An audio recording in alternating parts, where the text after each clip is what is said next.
I don't know anything about cars. Every time I go to the mechanic, I try to pretend I know about cars so that he won't scam me out of money. But I always reveal myself. Like last time, he was like, you need to rotate your tires. I was like, nice try, buddy. I already rotated them like 10,000 times to get here. What's on TV tonight? It's Laughs. It's that show with all the great comics telling their best jokes. Yeah, throw that remote in the garbage. You have arrived. It's time for Laughs. Welcome to Laughs. I'm your host, Taylor Tomlinson, and thank you for joining us as we celebrate our second minute of the show. Yeah, it's been a great run so far. Yeah, I think we're on a roll. I've had a great 28 seconds here, personally. It's only gonna go up from here, you guys. Let's do this thing. It's Laughs time. My wife, I love my wife. I love her to death, but she snores so loud during sex.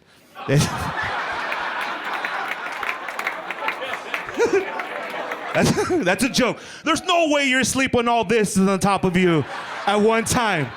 Because sex with me is like a roller coaster. You go up and down and all around for like 5 minutes, then you get off, and then you vomit, because that's just how I get, and then you get a picture at the end. It's beautiful.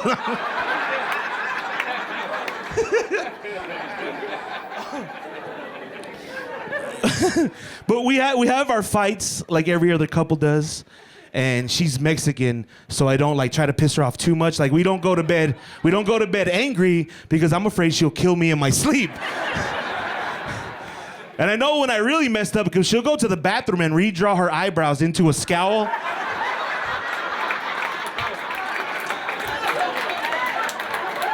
That's when I know it's real, guys. That's when I'm sleeping on the couch.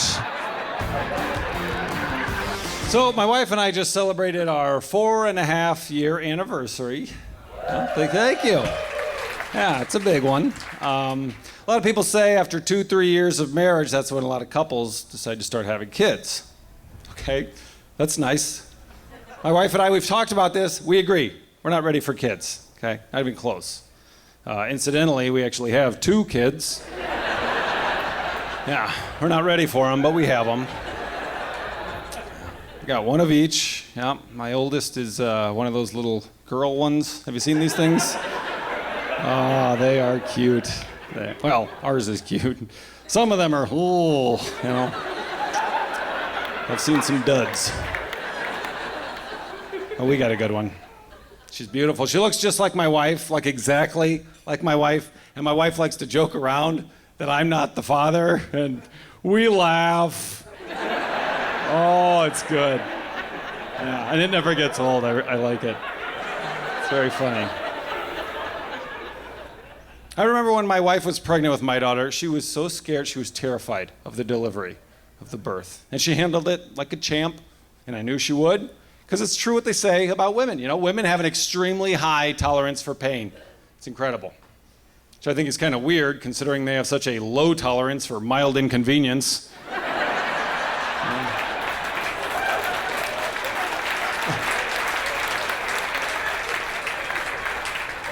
My wife, she can push a 9-pound baby through the inside of her body, but God forbid Hulu Plus has commercials. That's... If you have been struggling to think of that perfect quote to tweet, don't worry. I think you're gonna find it on tonight's show. Just use the hashtag LaughsTV. Our comics really appreciate it when you quote their stuff. It makes up for all the love and approval that they didn't get from their parents. Here's Luke Thayer. And this is the rule of grandmas. You get one good grandma and one bad grandma. That's the rule. Nobody gets 2 good grandmas, right?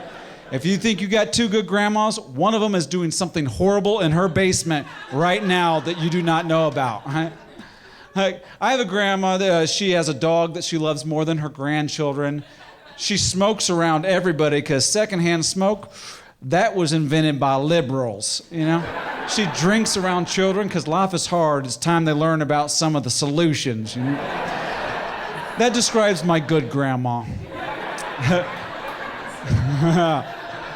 Bad grandma hated me, hated everybody, right? She lived to be 95 years old, mostly out of spite. And she used to make fun of me because I was a nerdy little fat kid. You know, she'd be like, oh, you gonna lose weight? Huh? You gonna lose weight? You're gonna be fat forever. I'm like, well, you are. It's Indiana. It's kind of what we do, right?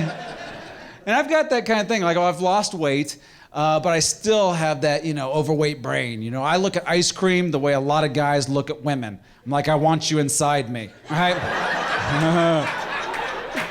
If you think I messed that up, you have not seen the internet lately. Really quick, and to get this out the way, you may have seen me before on the front of the Thriller album. Kind of hard to miss. Get that out the way. As always, I get somebody different, man. A lot of people come up and tell me I look like a lot of different people, and I can never tell if I really look like that person or if they're just being racist. Right? Like I get young Denzel, I get a Wayne's brother. One guy said I look like Maya Angelou. So I don't know about that one. I don't agree with that one, man. I don't know. I'm having fun out here, though, man. I'm not from originally. I'm from Detroit, and all right, that's the appropriate response for that. Just.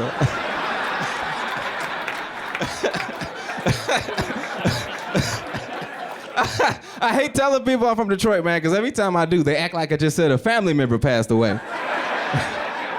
Say, hey, where you from? Detroit. Damn, man, I'm so sorry to hear that, brother. I wouldn't have said nothing if I knew. It's a huge culture shock, too, man, moving from Detroit to Cali. Just a lot of things I didn't know about, like avocados. I remember the first time I saw an avocado, I was like, yo, what the hell happened to that pear? Is everything... Why is that pear wearing a leather jacket? I don't understand. It's a huge culture shock, man. Just a lot of different things. Like the other day, somebody, for the first time, somebody offered me cocaine that was doing worse than me in life. Right? It's like, I don't have any money, but I had more money than him. And he had cocaine. It's like, dude, what are you doing with cocaine? That's a rich drug. It's not a poor drug. I'm not about to do cocaine. It just doesn't fit the activities I do. You know what I mean? What am I gonna do? Do a line of coke and go shop at Ross Dress for Less? Just in the parking lot like, woo, yeah, let's go look for some deals. I'm good, man, I don't need that. I was a religious studies major in college. That's the reaction my family had. But surprisingly, religious studies has opened quite a few doors for me. Mainly the door to my parents' house, which is where I'm at now. My parents just celebrated their 20th wedding anniversary, and I noticed that they bought each other massages since they don't touch each other anymore. So cute. So cute. Love it. My best friend is 5 months pregnant, so I'm gonna be really lonely in about 4 months. And I just went to her baby shower, and I just still don't understand the concept of having a baby shower. I mean, she's basically throwing herself a party because she got really drunk one night and forgot to use a condom. And I do that all the time, and I don't have any parties, you know? Nobody's throwing me a party yet. Chicken wings. I'm thinking it's chicken wing time. But I can't eat chicken wings and host this show simultaneously, so good night, guess show's over. Okay, or we could take a chicken wing break. Everyone gets chicken wings, we meet back here. Sound good? All right. More great comics coming right up after my chicken wing break. Welcome back. Did you get a snack? Are you still hungry for more comedy? Thought so. Let me get you some. Here's Brett Druck.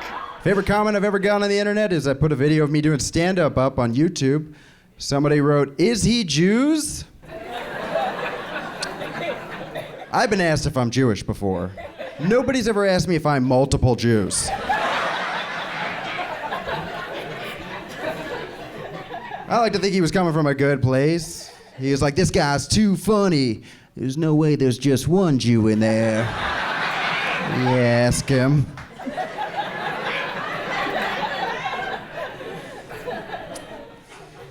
A lot of people think that racism is entirely learned behavior, but it's actually a survival instinct passed down from hunter-gatherers. helps you make snap judgments based off of fight or flight. So society has progressed, but our genes haven't. And that's kind of sad because that means racism is always going to exist to some degree until we have an entirely mixed race future generation of children. At least that's what I've been telling a lot of black chicks.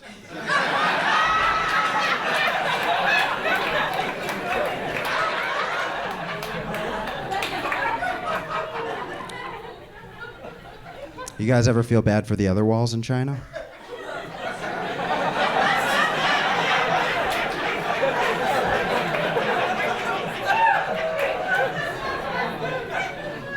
They could be pretty good walls. My brother came out of the closet, which was awkward because, did you ever have someone come out the closet but you knew they were gay all along? And then you have to sit through this big meal and pretend you didn't know? You know, because you don't want to act like, yeah, you can't say that. Because he's been trying to cover up all these years. And we've been acting like we agree. Yeah, we had no idea. After this long meal, he comes out, he goes, I knew this was going to come as a shock. Then he clutched his pearls in his matching handbag. Did you know? Did you have any clue? I was like, no. Here, take a tissue, your mascara's running. I was like, oh. We're on YouTube, which is cool if you're at work, but watching us on TV is still way cooler. I grew up poor. Good. Usually there's a couple like, meat? No, nothing. All right, good. I grew up wearing sweatpants. That was me in the 90s, just sweat. From the time I was born till like the 5th grade, nothing but sweatpants. Because my mom was smart, she realized kids are stupid, they don't have any style. And I can dress this kid for a year for like $12.99. So every day I wore sweatpants, a different color. One day I'd just be blue, with a matching blue sweatshirt, because she didn't want me to look stupid. So every day at school I just look like a chubby crayon, just like, I'm here to learn. Had a lot of moxie at that age. I haven't worn sweatpants since then because of the trauma. But I actually kind of miss it. Sweatpants are good, aren't they? On like a bad day, you having a rough day, having like a diarrhea day, you throw on some sweatpants. That's what, you're not gonna ruin a nice pair of golf khakis. You throw on the sweatpants. I'll tell you this, you see a grown man in public wearing sweatpants, get the hell out of his way. He does not have time for you right now. He is on the hop.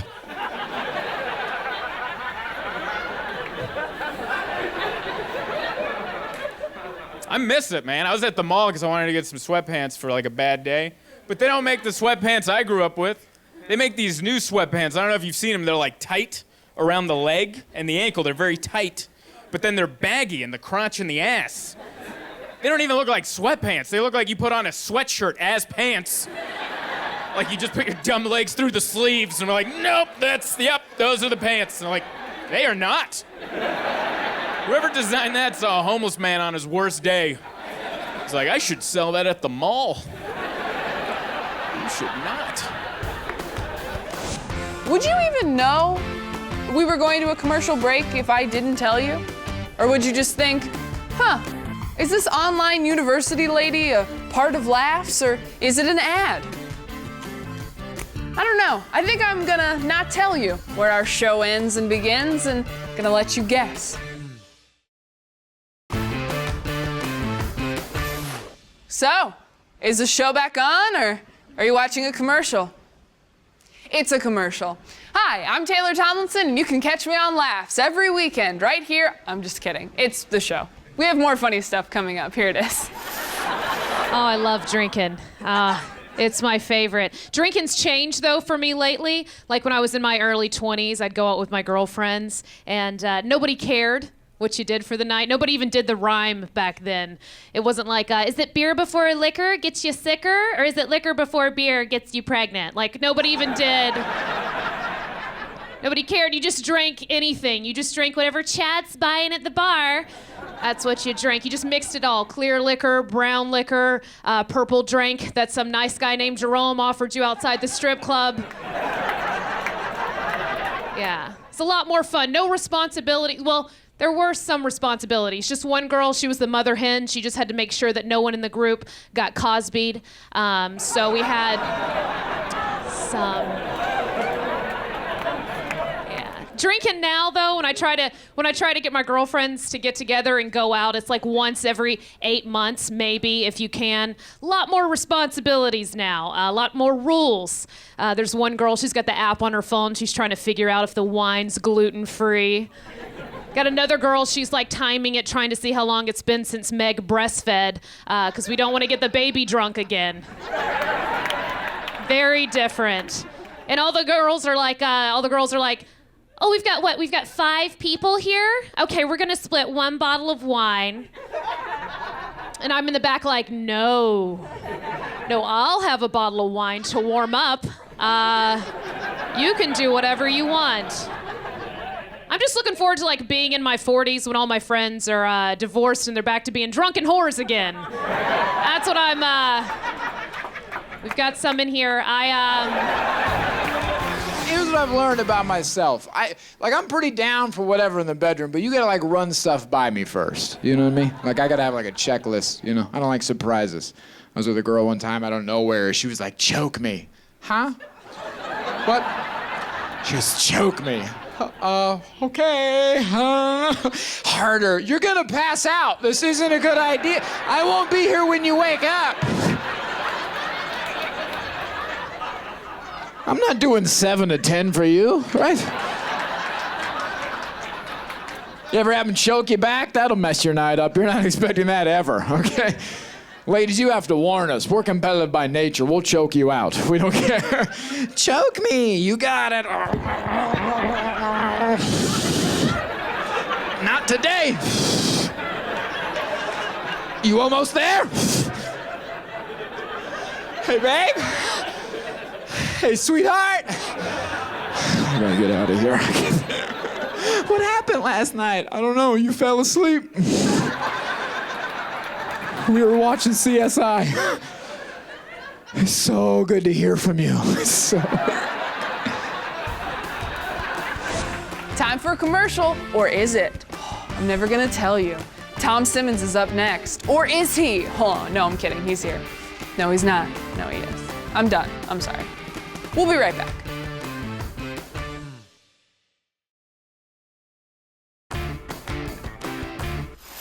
We're back. Laughs is back on. Yep, it's on right now. You are watching it. I just want to make sure nobody's confused about the status of our relationship. See, Jeremy? It's not that hard. You're either on or you're off, all right? It's not complicated. I don't care what Mark Zuckerberg says, okay? On or off. Our show is back on. So then there's this with Tom Simmons. The New York Times reports that AT&T has been helping the National Security Agency spy on us for decades, okay? So that means AT&T is in cahoots with the government. Well, that explains the horrible customer service. In online dating, NSA is supposed to mean no strings attached, where you get to have meaningless sex with a stranger. Turns out, nope. NSA stands for National Security Agency, where you get screwed out of your constitutional rights. An internal NSA document leaked by Edward Snowden describes the relationship between the NSA and AT&T as, quote, highly collaborative. And they lauded the telecom company's extreme willingness to help. I didn't realize the 2 T's in AT&T stood for tattle and tail. Another leaked document reminded NSA officials to be polite when they're visiting AT&T facilities, noting specifically, this is a partnership, not a contractual relationship. Guess AT&T didn't want to sign a binding contract, which I can totally relate to. AT&T went so far as to wiretap all internet communications at the United Nations headquarters. They're a customer of AT&T. This is a Republican wet dream. It's a free market spying system. It's also the most our government has listened to anything that the people at the UN have had to say for like 40 years. The United Nations went with AT&T? Wonder how many wars have been caused by drop calls. This goes way beyond the UN. The New York Times has said that AT&T gave the NSA massive amounts of data. And by 2013, the program was processing 60 million foreign-to-foreign emails a day. Holy crap, 60 million? I don't read mine if there's more than like 7. I don't want to say this was a massive waste of resources, but these were emails between people from foreign countries. I'll bet 40 million of those were about soccer. Oh, we're not recording, are we? Yeah. Wow, that was fast. It's over. Seems like a mere 28 minutes and 49 seconds ago, we were just starting this thing. Man, well, I hope you guys have an enjoyable 42 seconds of credits and a pleasant life after that.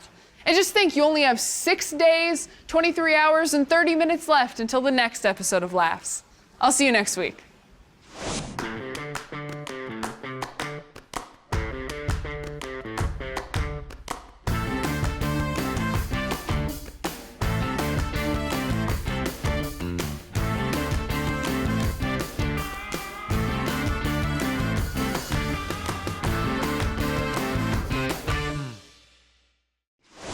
So, here we are again, Trish. You're watching all my YouTube videos and you're not liking or subscribing. I'm just gonna say it. You're a jerk, Trish. It is common decency to subscribe. I cannot believe we were ever frenemies.